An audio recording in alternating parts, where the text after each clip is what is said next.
Hey everyone, so I was preparing a message to share with a group of ladies about losing your identity when you become a mom, because I feel like for most people it is a totally different role and a totally different experience than anything else you have ever experienced when you become a mom.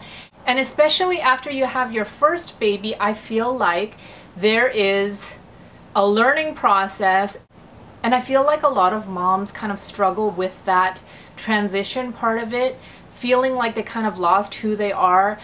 You know, being a mom is a 24-hour job, and it is a hard job, and it is a very rewarding job. But I think in the shuffle of doing endless piles of laundry, always washing dishes, wiping people's butts, I feel like it's so easy to kind of lose who you are. I feel like it's really easy to forget kind of what your passions were, what your calling was. So I just wanted to share a little bit about that and how I kind of got myself out of that rut, because I feel like a lot of times people use becoming a mother as an excuse, and I know that sounds really harsh, but they use it as an excuse of why they didn't follow their dreams, or why they weren't able to do this, or how they used to be so good at this, or how they used to always do this, but once they become a mom they couldn't do it. And I feel like when you fulfill your purpose as an individual, just as who you are, and you fulfill those passions, you become a better mom. I promise you, you will be a better mom, you will be a happier mom, you will be a more fulfilled mom.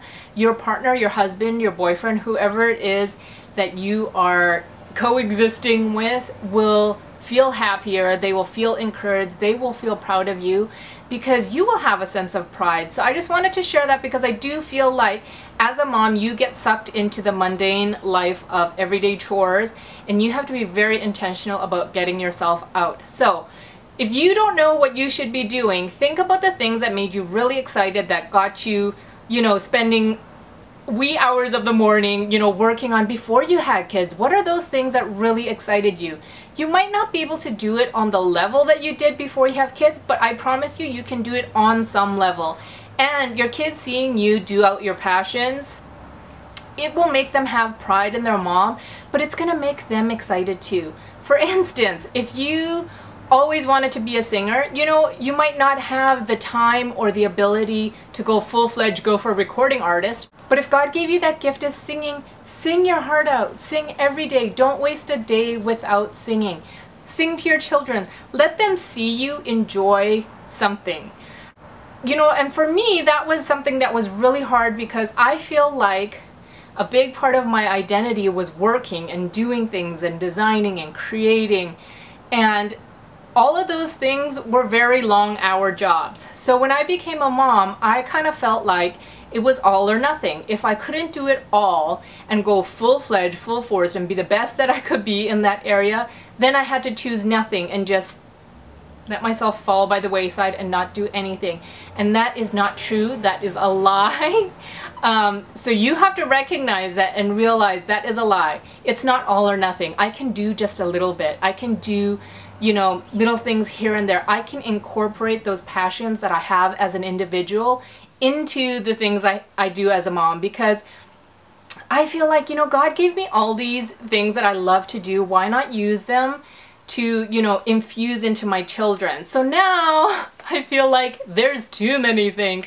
Even me doing YouTube videos, I started it as a hobby because I love people. I love talking to people. I love sharing with people. I feel like I'm one of those people who can sell anything to anyone, and I am pushy about it, I guess. I want people to know everything that I love, and I want them to love it too, and I feel like it is my duty in the world to tell people when there's a good deal, or to tell people, you know, like say I see a Target sale for 70% off and there's Cartwheel for 50% off. You know that I stop and I text every one of my best friends and I'm like, you need to go to Target right now. And so I feel like doing this on YouTube kind of allows me to be that person without having to leave my house. And I feel like anything that you do, you can do on a smaller level, even without leaving your house. And we live in this age of technology, social media. You can interact with so many different kinds of people. You can interact with so many different things. Really, the world is at our fingertips. and we just have to take it. I really encourage you moms, whatever it is that makes you excited, that makes your heart beat really fast, that makes you sweat, that makes you kind of nervous, that kind of scares you. You know, they say success is on the other side of fear. I believe that. If there's something that kind of scares you, do it, because it will make you feel alive. It will like awaken all these things. You're gonna go to bed at night feeling fulfilled. You're gonna feel like, oh man, I did something, you know? And if it's something like, say you are really good at building or doing carpentry or, you know, something like that. Maybe you used to be an architect. Maybe you used to build houses. Why not use those things and teach your kids how to build stuff out of wood or blocks or whatever? I just feel like a lot of moms lose their identity without knowing it, and before they know it, they're kind of like, who am I? What am I doing? You know, and I feel like a lot of moms say that, you know, once their kids go to school or go away or move out, or they, you know, or they're in college, or your kids grow up and get married, a lot of moms are kind of like, now what do I do? Because my sole identity was just in being a mother, and how do I step back into my passion when I haven't done it for 18-20 years? And I feel like even if you don't get to do it in the capacity that you wanted to, it's so much easier to pick up if you've been doing little things here and there. If you haven't played the saxophone in 20 years, you're gonna be mighty rusty. But if you've been picking it up here and there and playing it to your kids, by the time you have the chance to do it in the capacity that you want to, you're already warmed up because you never put it down. So I just really want to encourage you moms out there, find that thing that you love. Even if it's really small and it's something so silly, just do it. Just do it. Don't make excuses. Do those things, because you will see a change in your kids too, because you're going to be happier. You're not going to be as grumpy and tired and bogged down by everyday motherhood stuff, you know? So I hope that encourages you guys. I love you guys. I love interacting with you guys, talking to you.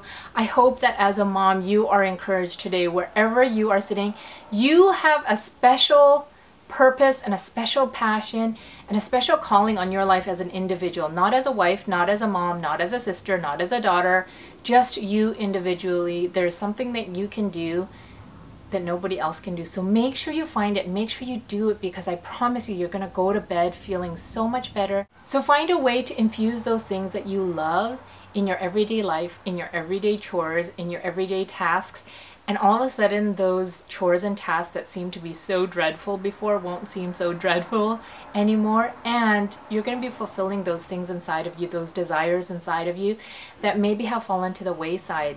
So anyways, you guys, I hope that helped you. I want to encourage you guys. I want you guys to know that motherhood is such a gift. There is so much beauty in motherhood. And a lot of times people just say, you know, I just want to be a good mom. I just want to be a better mom. And one of the ways of doing that is making sure you take care of yourself and making sure you take care of your mind, your heart, like all those things inside of you, because the healthier you are in every aspect, the better you're going to be for your kids. So anyways, I hope that helped you, and I'll talk to you later. Bye.